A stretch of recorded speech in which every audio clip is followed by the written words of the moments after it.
So this is 23:58 hours GMT in the UK on Monday the 8th of August 2022. We are starting the KHOODEELAARTV television channel broadcast of this date, and we shall be covering the items that we couldn't do in the previous attempt. The first thing that we need to discuss in this edition, of course, is the question that I put to the so-called full council of the London Borough of Tower Hamlets Council in 2013. That was the question that I put as based on the work that I had been doing. And the question was, will Tower Hamlets Council support, in principle, the Tower Hamlets People's Education, Life and History Archive?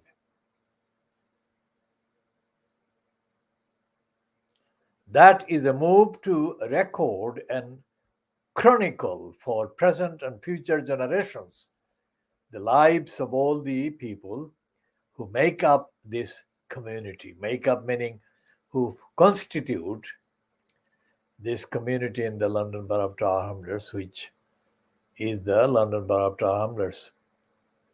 And the Tower Hamlets Council's website has a PDF format document, which is quoted in the banner just under the main banner of this edition, so you can see what the document is and the sequence. I was given the number 6.9 in the order, the running order, if you like, of the questions. And the question, London Borough of Tower Hamlets, the question was the Tower Hamlets People's Education, Life and History Archive. That is a move to record and chronicle for present and future generations the lives of all the people who make up this community. Now, that was 9 years ago. And since my question, so many things have happened, and so much money, billions of pounds have been, spent under the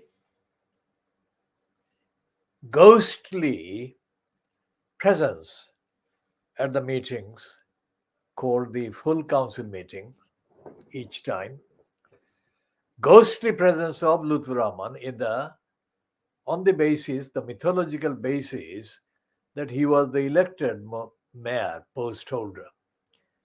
Now, those who are familiar with the physical kind of arrangement of the Tower Hamlets Council's chamber in Mulberry Place, London E14 2BG, would know that facing the main body of the councillors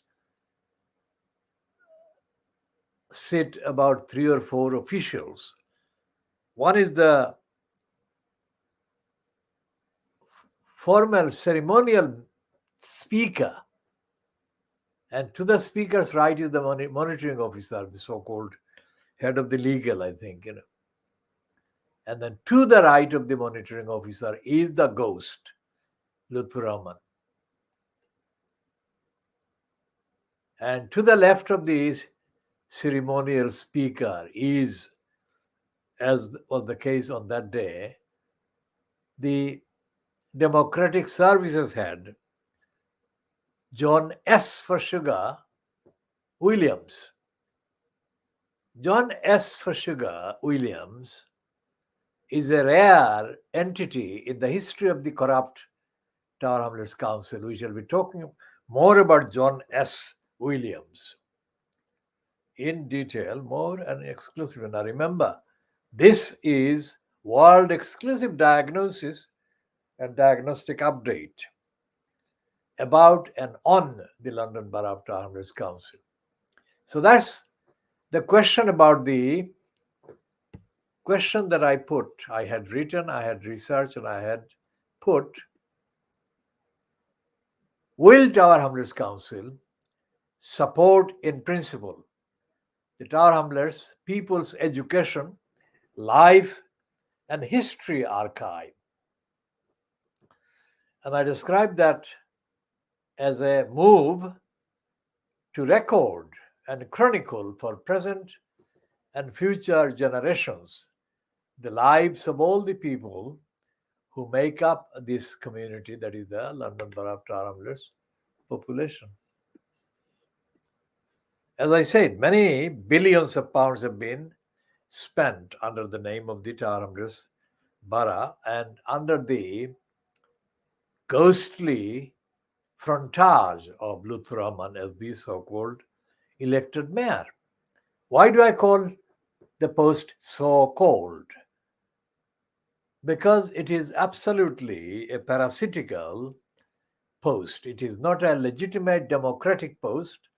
It doesn't represent the democracy. It doesn't represent the reality of the people who constitute, who make up the population, the demography of the London Borough of Tower Hamlets, demography based on the backgrounds, wherever they are from.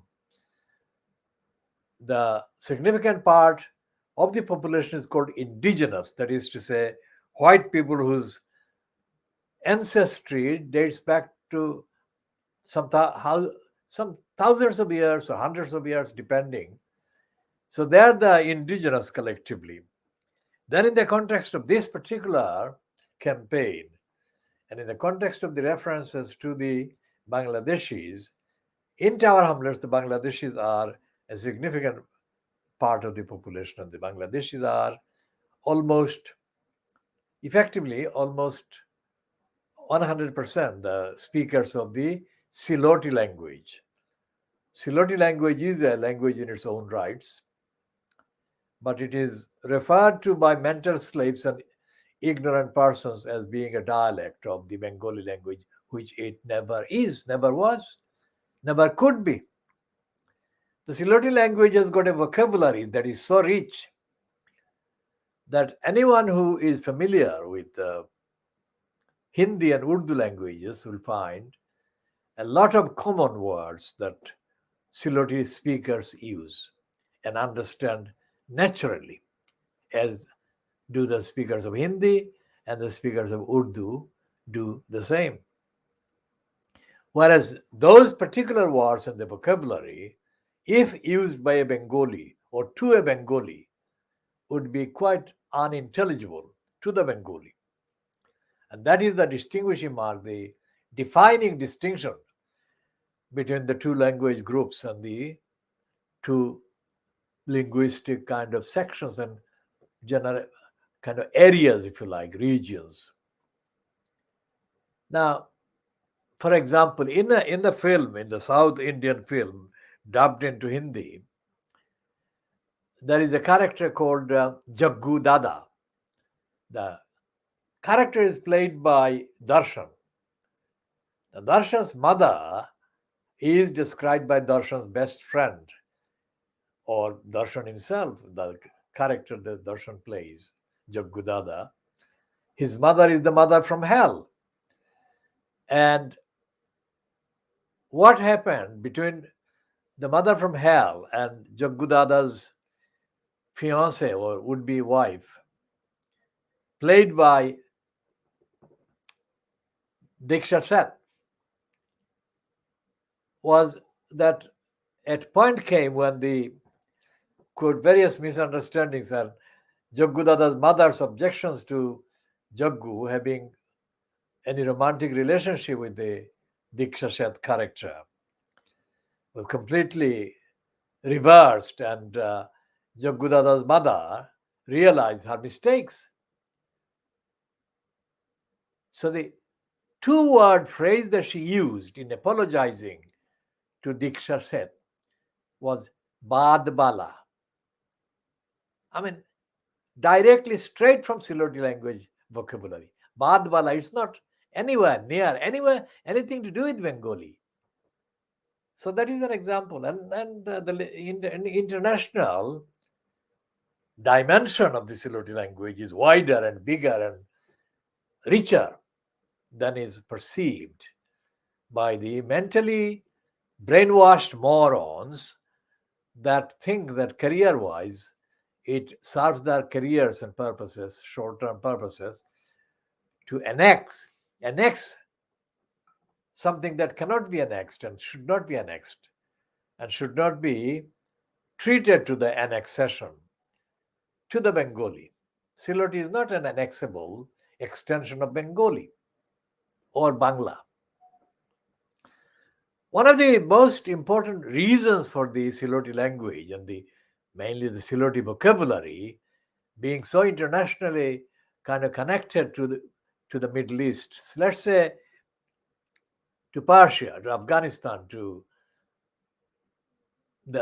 those parts in the northern India today, Uttar Pradesh, Uttarakhand, and Rajasthan, other places, is that these are people that came with the saint Shah Jalal, Muzarrad, Yamani. Shah Jalal, the saint, was accompanied by his followers who came from various linguistic backgrounds, and they came from Arabic, Persian, and Pashto and other languages. And their vocabularies are now very much actively alive in the Siloti language, Siloti speech.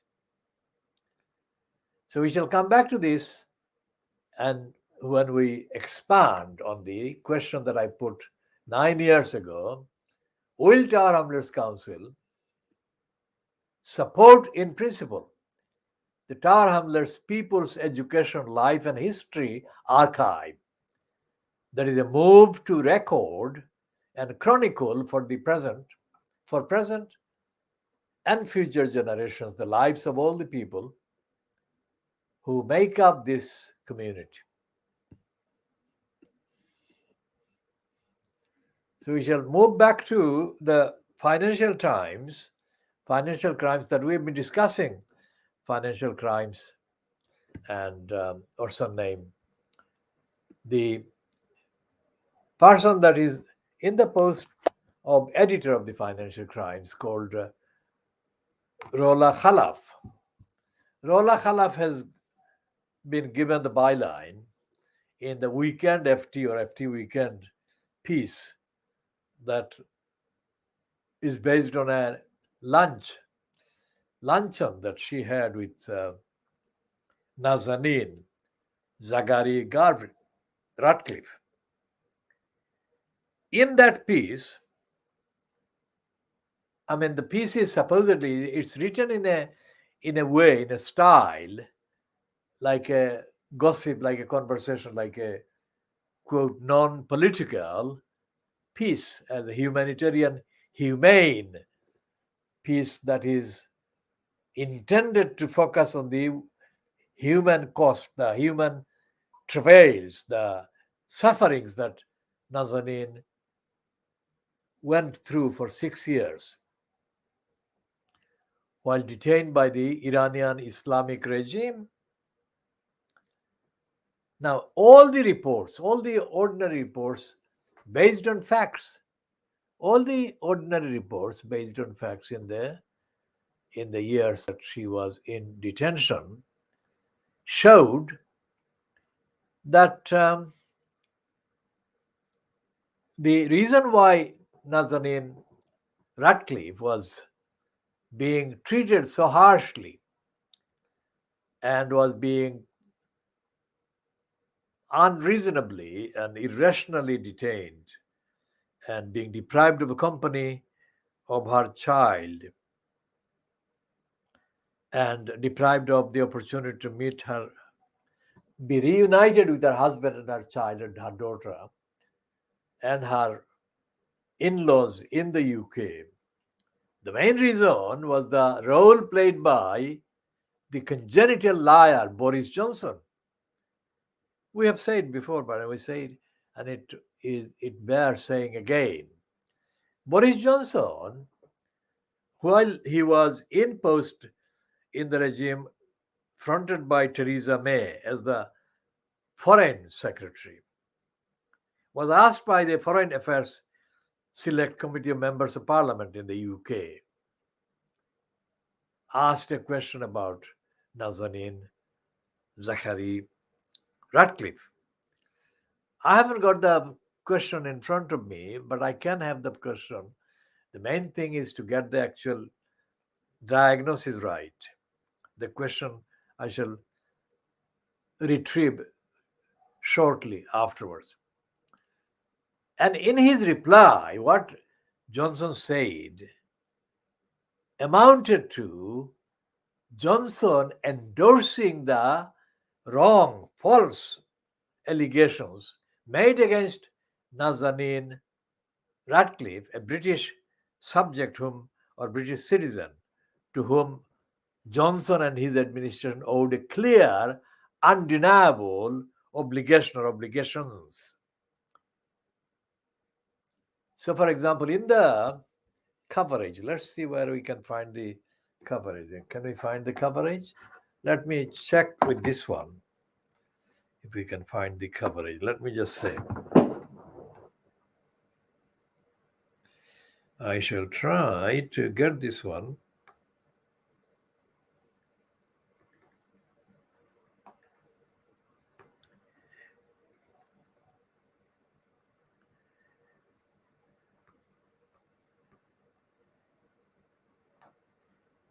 All right.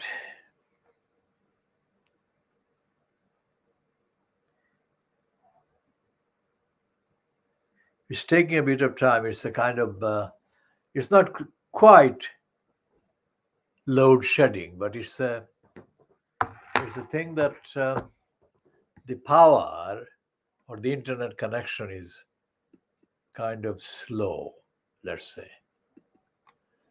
So while we are doing that, we are also hoping, it may be a hopeless hope, but that Kutub from Bangladesh in Sylhet might be able to get connected and enter the studio. Now, this is the sample, representative sample of the coverage of the so-called Fleet Street Papers about the role played by the British Foreign Secretary at the time. This is a significant.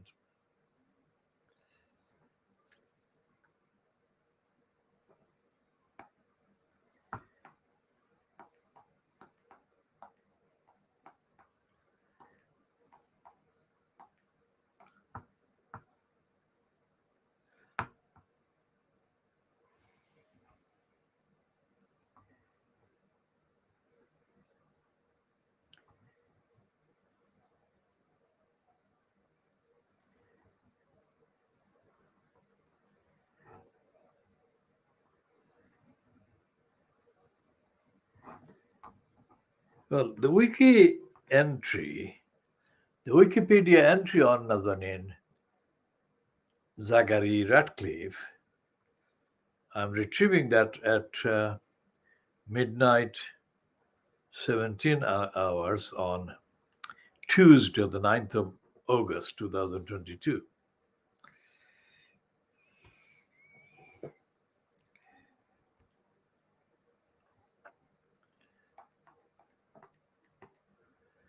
And looking for the reference to Johnson,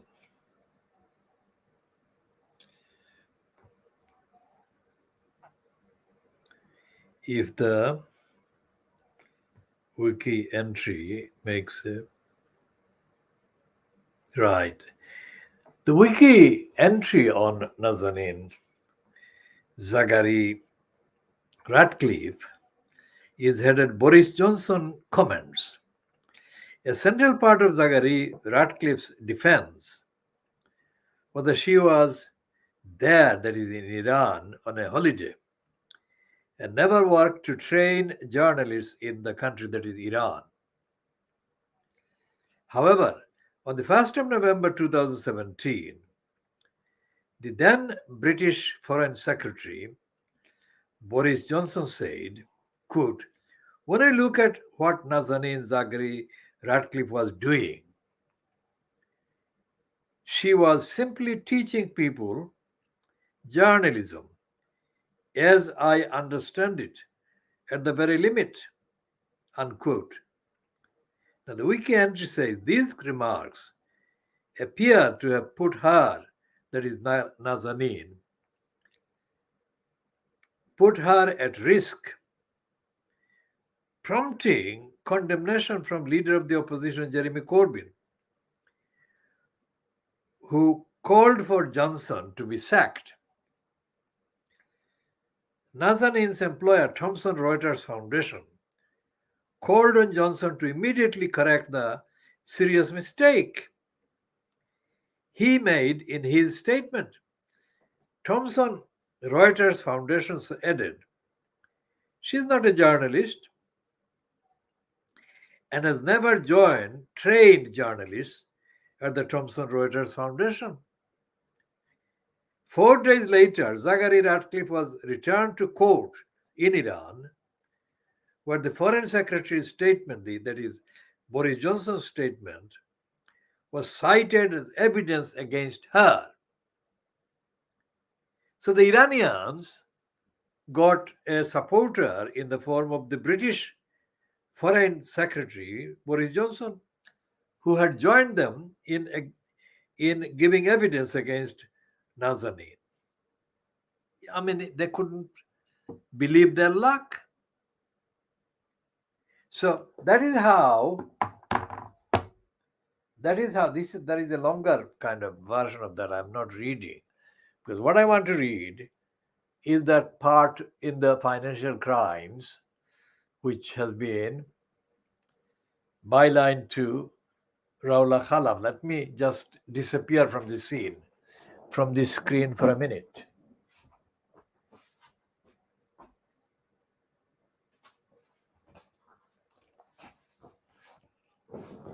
So I'm back on the screen, and what she says in the financial crimes on page 3 of the EFT weekend, covering the dates 6th and 7th of August 2022.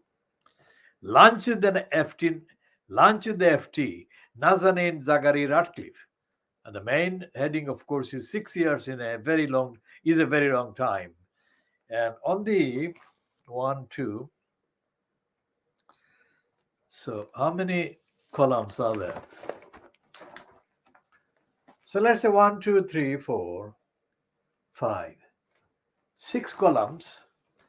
And at the first half, top half of the 5th column, in the second substantive paragraph, and the first substantive paragraph, Raula Khalaf, the editor of the Financial Crimes and the writer of this corrupt piece, simply, casually, without any introduction, without any explanation, without absolutely any reference to the role that Johnson played in November 2017 in becoming the center of the most powerful witness against Nazanin Ratcliffe. This casual reference by Raula Khalaf says, Raula Khalaf is spelled R for Robert, O-U-L-A, Raula Khalaf, K-H-A-L-A-F for Freddie. So Raula Khalaf says casually, and in London, Johnson was now Prime Minister and keen to bring Zaghari Ratcliffe back. Nobody, absolutely nobody has reported or made that assertion during the entirety of the period, starting from his stupid, corrupt, criminal, depraved, ignorant, unresearched, irresponsible comment in November 2017 until she actually returned to the UK earlier this year. So we say that the financial crimes is not financial times. It's the financial crimes because under the veneer, the facade of a serious financial kind of newspaper, the serious financial newspaper, the financial crimes is complicit with a big fraud and big corruption and big kind of casual promotion of the biggest or some of the biggest criminality and myths. We shall come back to that as well in due course later. Now we're going back to, what are we going back to? We're going back to Pakistan and the ongoing issues that the financial crimes has actually, stupid. Why has Raula Khalaf been doing this? She has published at least, well, she has published two main pieces by two white individuals against Imran Khan. And I'll come to both those pieces in a minute. Let me locate the.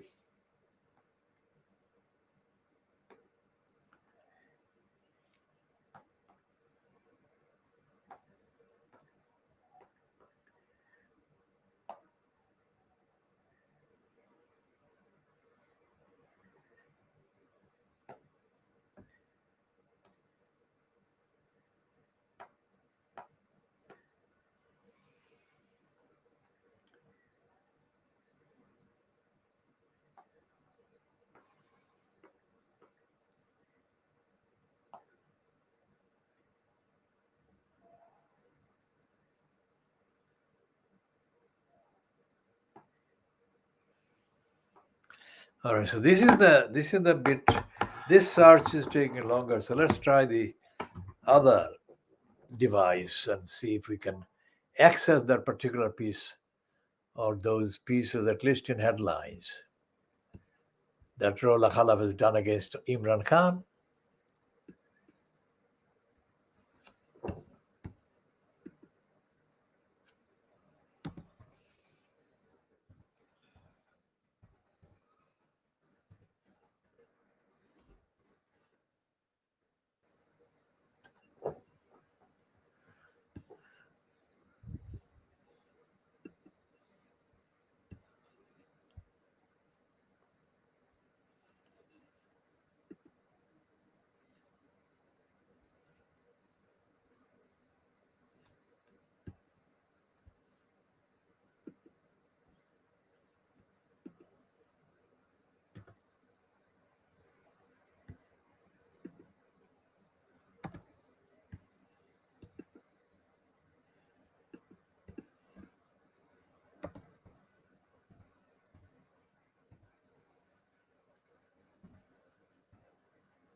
Now, this is the piece that the financial crimes.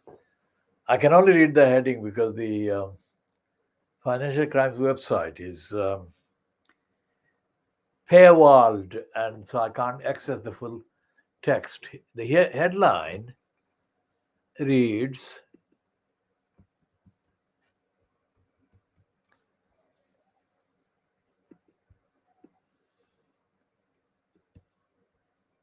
the headline reads that, let's see if we can.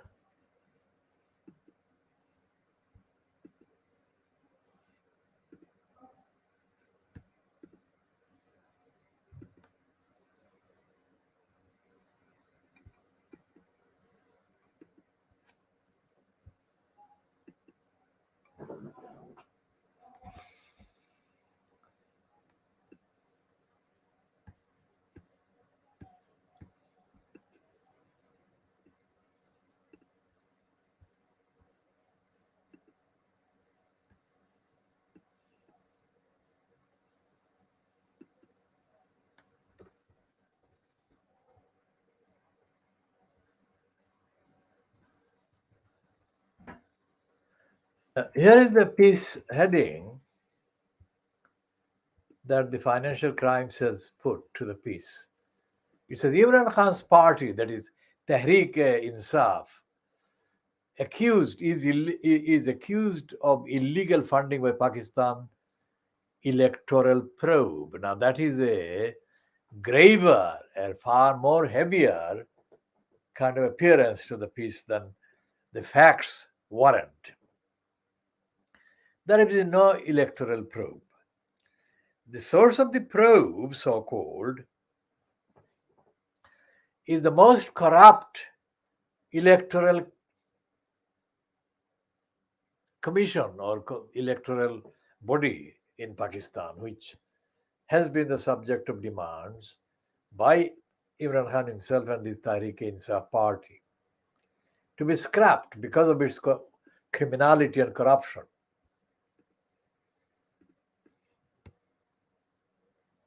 Let's see if we can find that.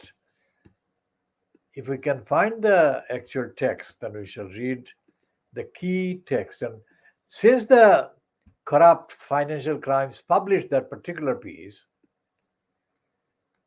following another piece that it published as a kind of prelude, accusing Imran Khan of having benefited in launching his political career from a foreign funder, which is a Middle East based Pakistani, actually. He's not a foreigner. But that is the theme. All the Pakistani citizens or Pakistani born people who have been sympathetic to Imran Khan, have been generous to fund his activities, have been branded by the actual crooks, the criminals, the thieves, the churron in power, Sharif family and the Zardari, the Bimari family. All these people who have been supporting Imran Khan have been branded as foreigners. They may be living in countries that are foreign, but they are not in terms of the origins, in terms of their backgrounds, in terms of their patriotism, in terms of their love of the country. They are not only not foreign, but they are actually far more patriotic than any of the criminals making allegations against them would ever be. So let's get the piece about this idiot, Benjamin Parkin, I think, from memory. Benjamin Parkin is a criminal, stupid boy who has been based in Bangalore, in India, and sometimes he spends time in Delhi, in New Delhi.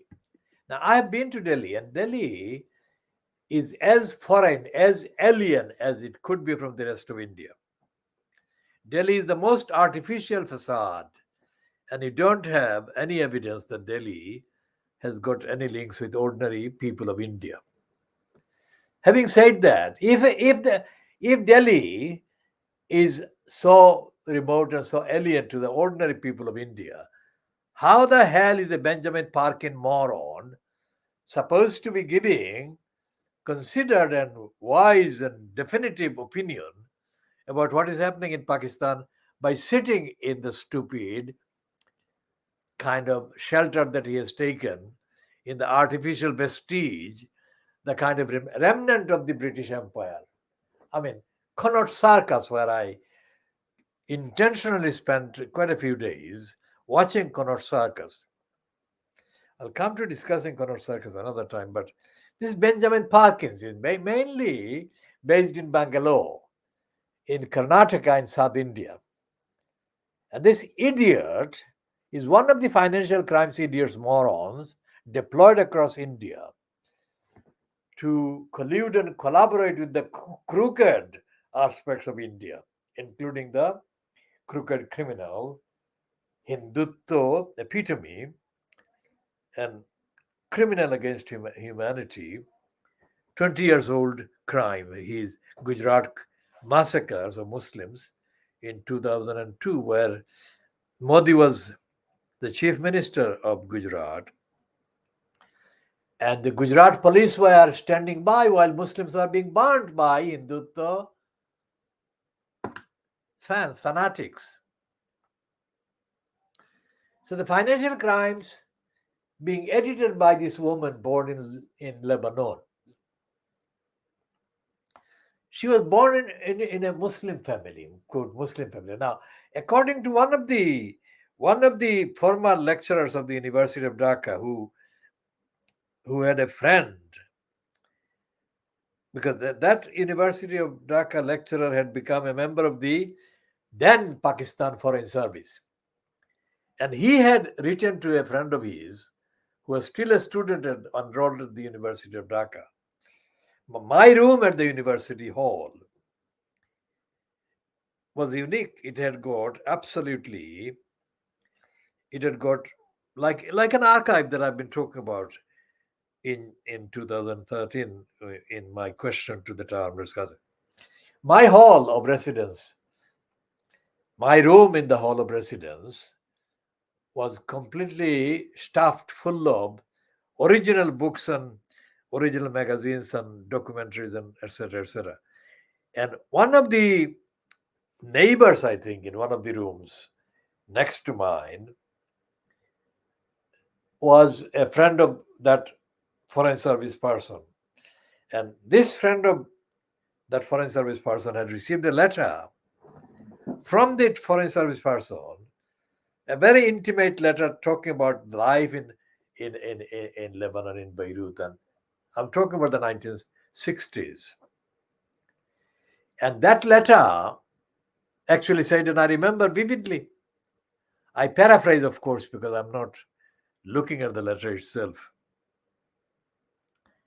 That letter had a bit in it, which said to him, his correspondent was a friend rather than a brother. But I mean, in terms of chronology, he was older than this particular friend, but they were friends.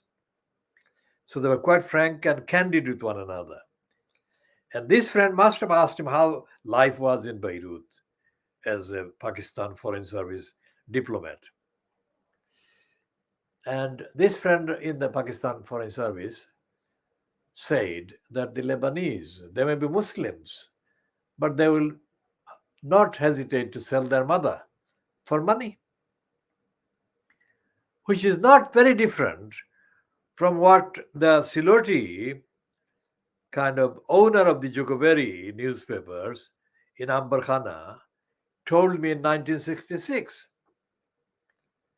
Because I had gone to the Jukoberi office in 1966 with a kind of sense of an article that I had written immediately after the demonstration that was held in the registrar field, just down the northern end of the slope of the Keen Bridge, near the Amjad Ali clock, near the circuit house in Silot. So I went to Ambarkhana to the Jukoberi office in a rickshaw, accompanied by a man I will not name now because he may be inconvenienced by being referred to in that context, because that was a completely typical Muhammad Haque stance. And this man may not like to be reminded of that particular stance because he may feel that his persona would be affected by the vigorous stand I had taken. I had to take against Amin Rashid Chaudhry. Amin Rashid, of course, was the elder brother of a Bangladesh foreign minister, but that was yet to happen. In 1966, there was no Bangladesh, but anyway.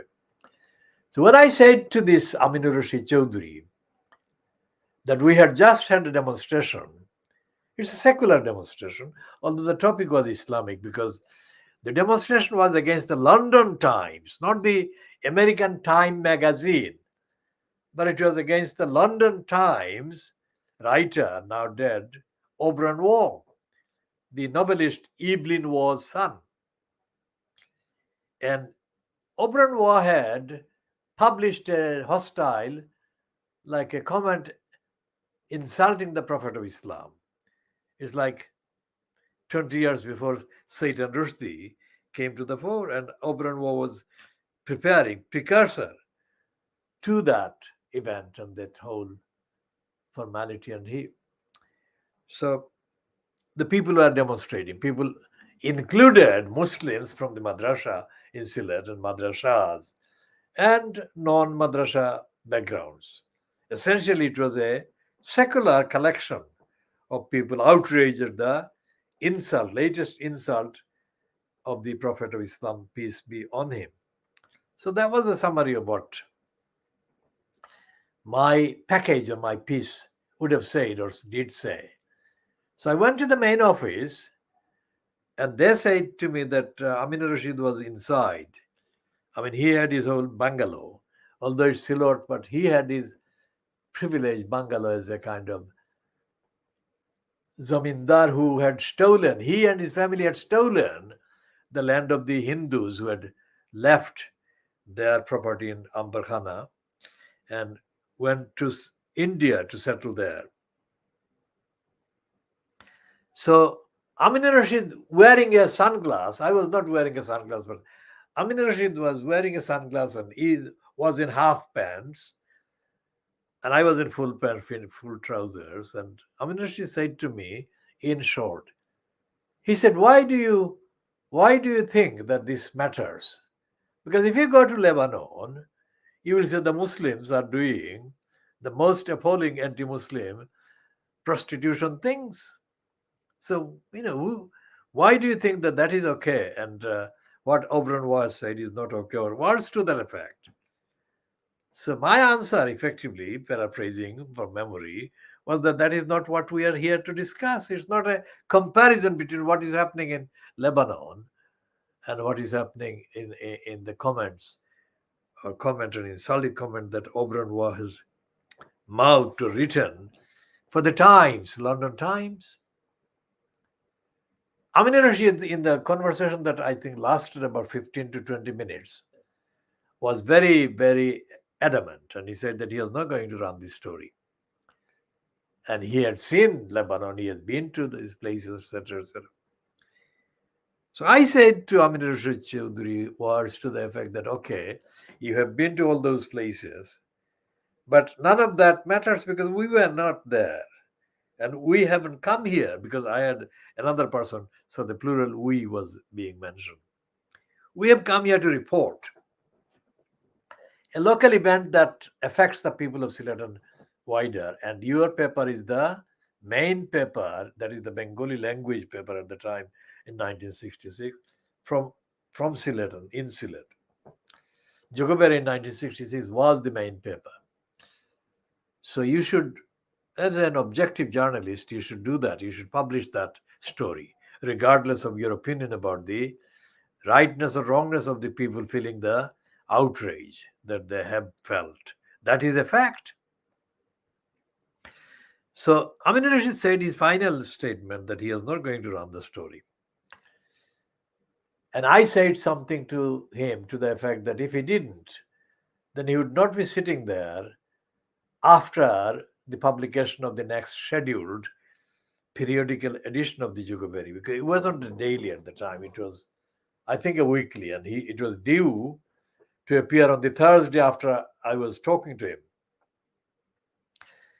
And the person who was with me when we were out of his estate said to me, Baisa Hokbai, after they can hoile can farbani, diboni.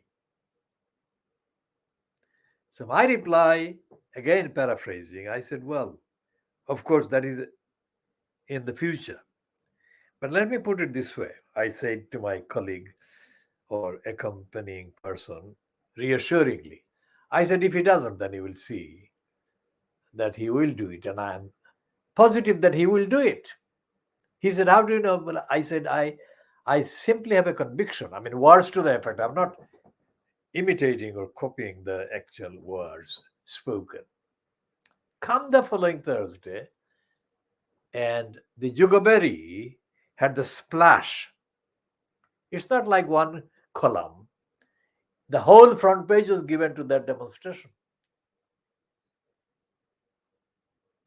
Now, this is action that constitutionally, procedurally, morally, and ethically, I am known for. I do this. I've done this dozens of times over the decades. So when my neighbor in the University of Dhaka halls of residence said to me that the Lebanese were completely without any morality or ethics, and Amina Rashid Chaudhry said the same thing, that their mother, they would sell their mother. I had never heard of. I mean, that was too long before Rawallah Khalif was even probably born. Rawallah Khalaf. But her ease in casually promoting the image of the congenital liar Boris Johnson in a piece that is supposed to be about a very solemn and very sincere and decent woman called Nazanin, exposes Rawallah Khalaf's complete lack of morality and ethics. And it shows that she is shorn of, or she doesn't have any morality at all. Because even the Independent, that is owned by a foreign ex KGB agent, there is no such thing as an ex KGB, as somebody has said recently, quite factually. The Independent, the Guardian, and other papers have said that Johnson played a key role in exacerbating Nazanin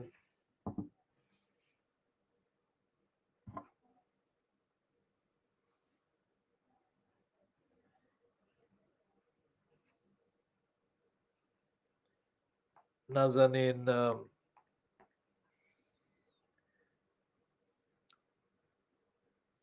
Zaghari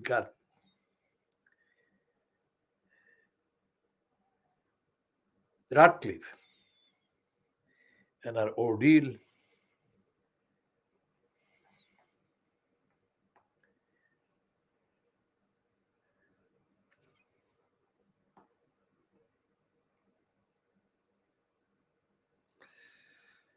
And what Johnson did is now enshrined in the entry about Nazanin Radcliffe, Zaghari Radcliffe, on the Wikipedia. Now, I'm no fan of Wikipedia, but it is a fact that Wikipedia, it has got about 50% of the contents on average are wrong or misleading or biased, and 50% are non-biased, I would say. But the speed with which the Wikipedia access allows access to items is by far the fastest. I mean, it could not get the same kind of access to the archives, meanings, and analysis and files from any other website or any other source of knowledge. So it is now enshrined in the Wikipedia entry about Nazanin Zaghari Ratcliffe that Boris Johnson was the bad one, definitively bad one, who colluded with the Iranian authorities, Iranian state, Iranian regime in making life even more miserable for Nazanin Ratcliffe than it had already been. So what is the time now? The time is now, UK time is 01:48 hours, and the GMT is midnight 48 hours. And let's see if I can go away from the screen and see if the power can be addressed.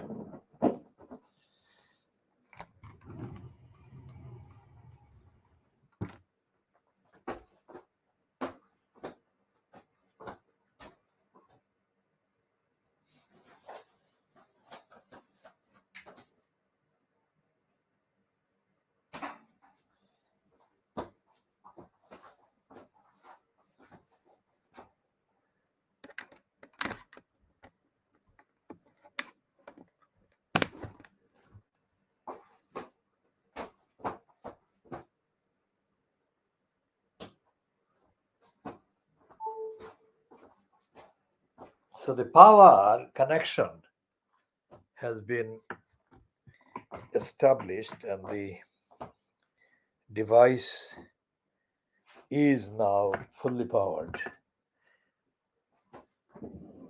So we can continue a bit more. Now, what happened with the entry, the Wikipedia entry on Nazanin, which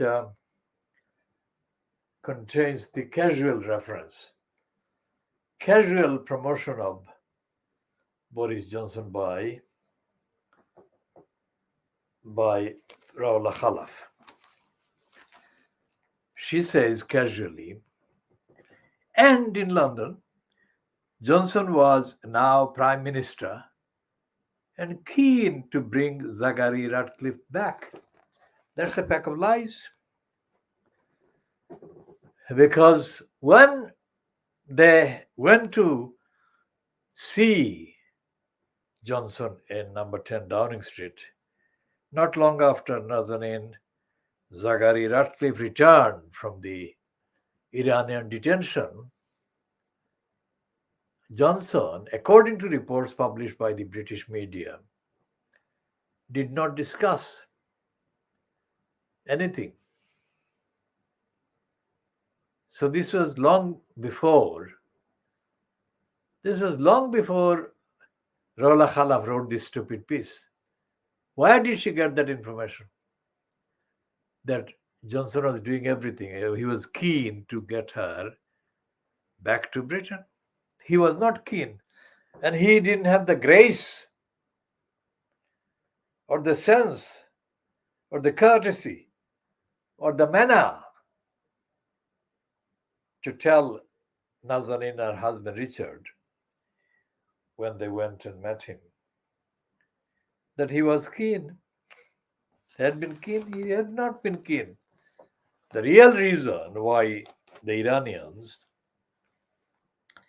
and I say, as I have said before, the Iranians were the regime, whatever the frontage, whoever the Khomeini Ayatollah is or is not, or whatever the Revolutionary Guard claimed to be doing in the name of Islam, the Iranian regime, by doing things like holding Nazanin Ratcliffe in the way that they have done, are bringing bad reputation to any image of Islamic State anywhere. They shouldn't be in that business at all. That's not the business of any genuine adherent to genuine Islam. I mean, this is an individual, a young mother. I mean, what kind of enemy is she? What on earth were they doing holding her captive? And I mean, this is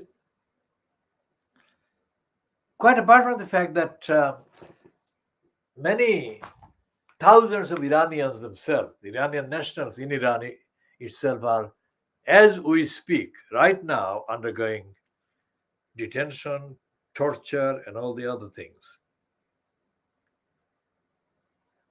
The fact that an Islamic regime can be doing those tortures and things. I mean, somebody like the Filipino kind of dictator and mass murderer, Duterte, I mean, it is understandable for a mass murderer like Duterte to be doing things like he has been doing. Because Duterte himself was a criminal as a mayor before he became president of the Philippines. And Duterte's main base or bases were with the active murderous gangsters. So Duterte was not following any international objective codes of morality, ethics, rule of law, due process, etc., etc. So he could be excused in an analytical way for doing rough business in massacring people as a solution, as the kind of answer to the, he said, rising crimes. Whereas in the case of Iran, which has got a 1,000 years history of organized administration, etc., etc., and for an Islamic revolutionary regime, detaining people like Nazanin is wrong. Playing dirty, completely corrupt games like they jumped on playing the game with the idiotic utterance by Boris Johnson to the Foreign Affairs Committee MPs. The Iranian regime have come across as being stupid. Well, they're of course not stupid because they claim friendship with Putin, and there is this mixture of Putin and Erdogan of Turkey, and the Iranians. They've got a very funny mixture of diplomatic relationships. So they know how to kind of do diplomacy, which, if it is defined as a dirty business, then they know how to do dirty business. But that will never work as a kind of advertisement for Islamic regime, Islamic behavior. Detaining innocent people, the most vulnerable people, and detaining them for no reason, except the fact that the detainers cannot get their hands on the real culprits or have not got the courage to detain the real culprits. Nazanin, by all descriptions, has been an innocent person in the peaceful way. And she was absolutely entitled to go and visit her parents, her original biological parents, her family in her beloved Iran. She loves her country.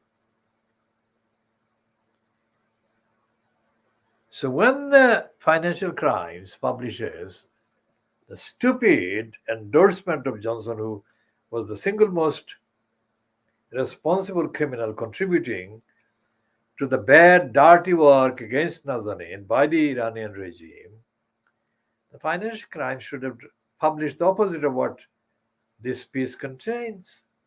The truth should have been published instead of saying that he was keen to bring Zaghari Ratcliffe back. Bring her back. Bring her to what? His coven? The crook, the liar.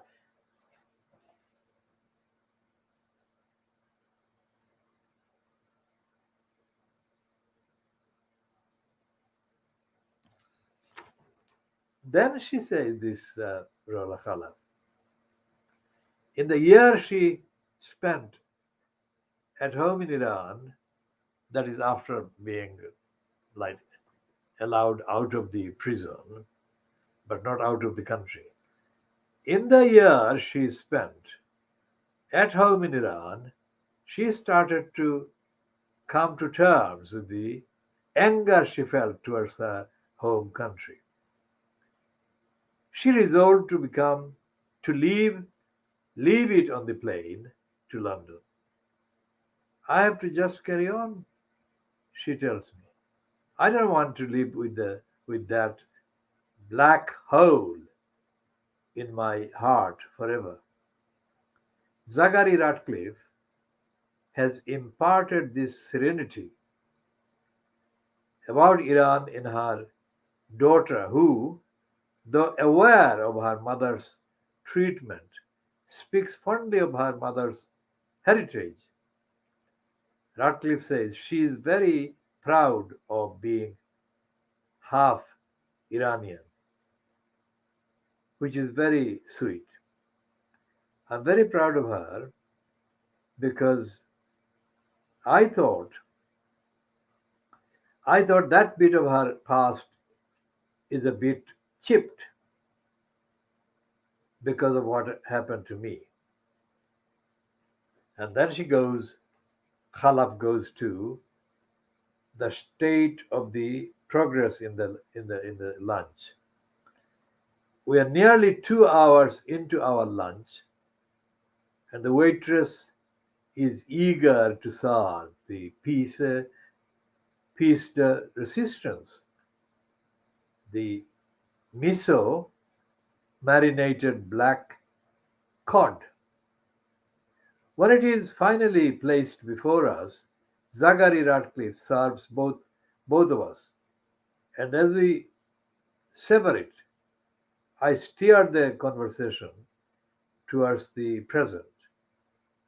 The woman in white embroidered shirt and dangling earrings sitting before me is, on the surface, impressively polished and well adjusted.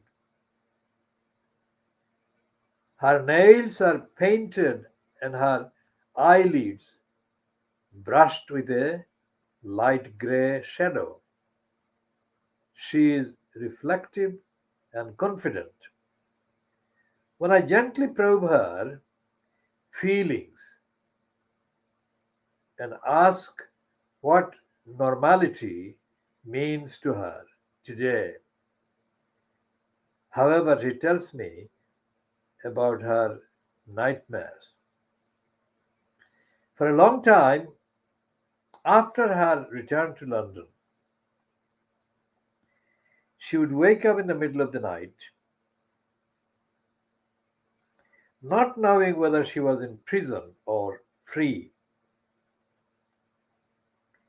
In my nightmares, the authorities in Iran, tell me that you are free. But, says Nazanin, I can't find my shoes. I'm looking for my shoes. I can't find them. They tell me we are waiting for the bus to come. The bus never comes. The fulfillment isn't there.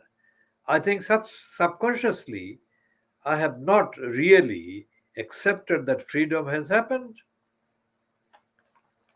So Khalaf said her life, that is Nazarin's life with her family, feels at times surreal, almost like a holiday or a dream. She is the accidental celebrity stopped on the streets and asked to take selfies with strangers. Her name is shouted out on the tube where people see her. It's sweet and it's humbling, she tells me. She has finally seen her husband, serene and smiling. After watching him troubled for so many years, he keeps telling me every single day that it's good.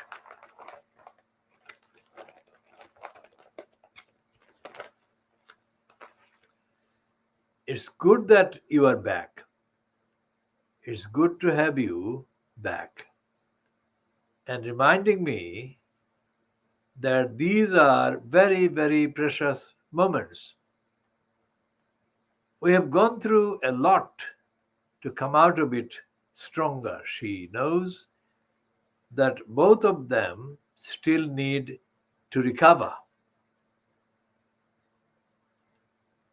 We are different people, but we share the same pain. Even though he wasn't in prison, he suffered in a different way. It takes patience, flexibility, and understanding. I tell her that difficult.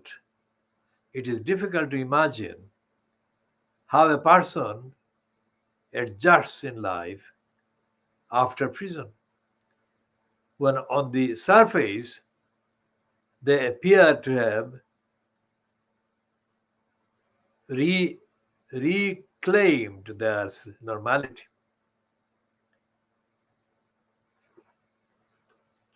Indeed, she, that is Nazanin, seems in her poise all too normal to me. But deep down, they must still be struggling. She nods. I think often people talk about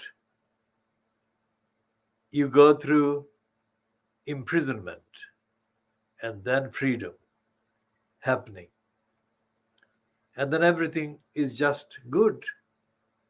That's not true. When freedom happens, especially when you are away for a long time, then the whole battle of adjusting to the new life and then depression happens, she says. And what is normal? What is normal for me, I'm not the same person. Richard is not the same person. My daughter is 8. When I felt left her, she was not even 2. We have all changed in really different ways. Her life has shifted from an exceedingly slow existence to days bursting with energy and excitement, which can be exhausting. She was relieved when she discussed how tired she felt with another recently released prisoner. He told her that even an activity as simple as speaking on the telephone forces him to lie down for 2 hours afterwards. I'm not on my own. There are other people going through that. But I think because we often talk about this particular, this part, because we often talk about this part, sorry, this uh, part less, yes, because everyone says you have put on nail varnish, you are wearing makeup. I'm so happy that you are back to your normal life.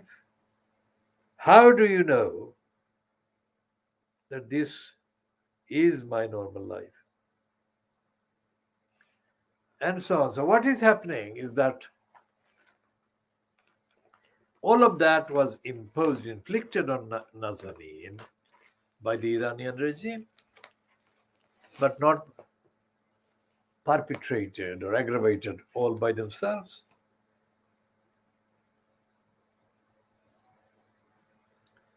Because on third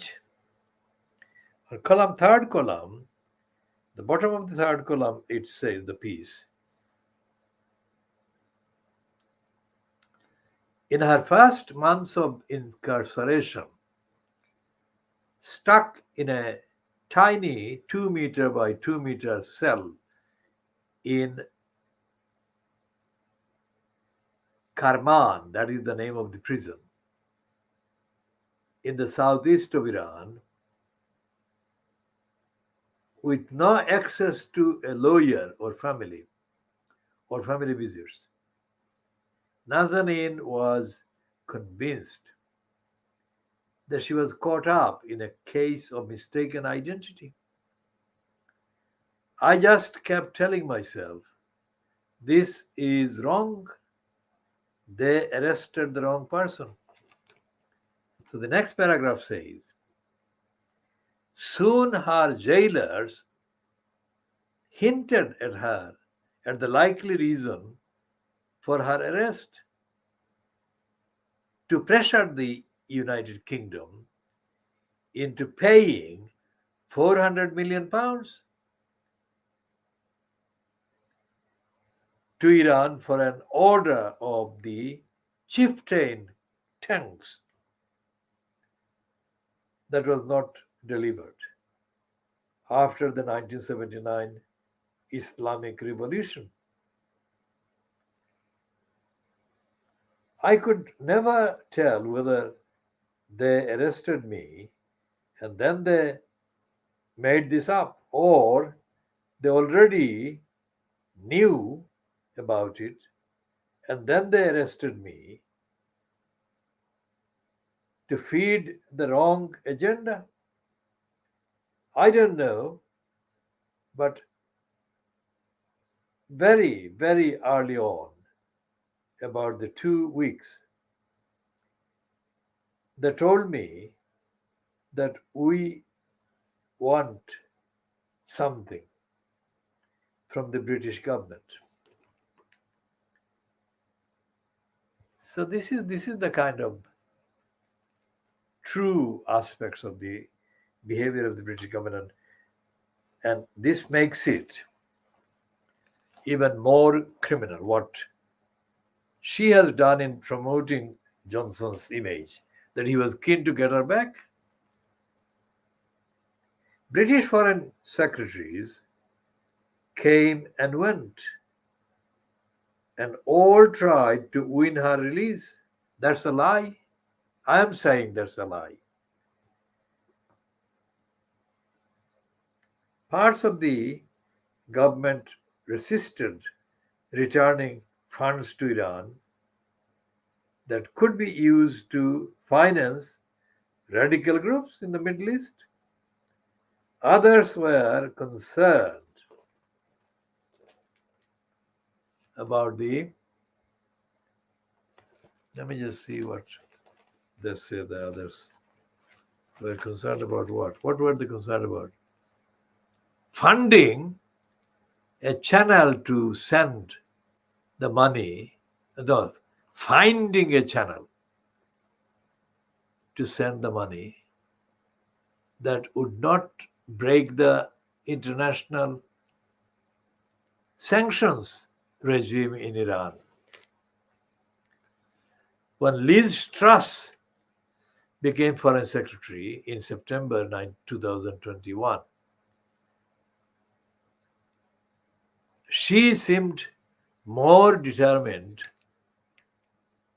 than most of our predecessors to secure Nazanin's release. In the end, along with Zachary Ratcliffe's release, the debt was indeed settled, even if the official versions remains that the two events were not linked. Of course, the events were not linked. They were linked.